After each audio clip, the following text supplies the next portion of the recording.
And my message to my son, syempre, parang kailan lang, syempre, at for my daughter, parang kailan lang, Sarah, syempre, pang baby, naghirap kami, sacrifice lang doon, hanggang sa, ngayon, nag-aral siya, and she's doing very well in her school, and I'm very thankful for that, because God always provides. So, sa lahat ng pagkakataon sa buhay namin, ano ng pagsubok, naroon ang Panginoon. Ano man kahinaan, ano man kalakasan, nandiyan ang Panginoon. At ano man, dalangin ko sa buhay mo na through thick and thin, rain or shine, do not forget God. Do not always hold on to God's promises, because as what we knew, God always give answer.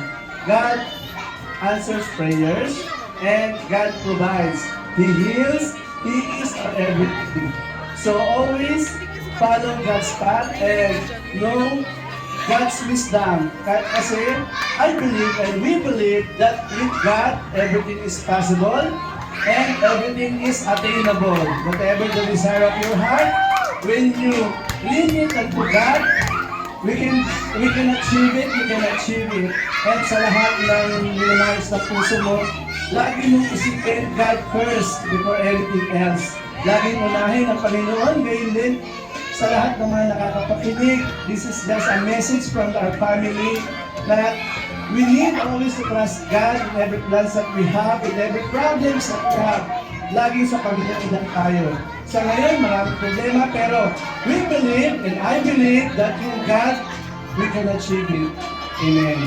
And we are so very thankful once again, the parents of Sarah, to all the relatives here, relatives from Gulane family and Agdepa family.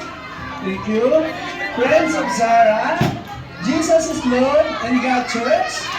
Amen. And Archangel Gabriel School of Veterans Incorporated. Thank you po, teacher and classmates sa pagpunta dito, and for everything, for our family, for my mother and everybody. Thank you po. And I do believe that nothing is impossible with God, because God is good all the time. Amen.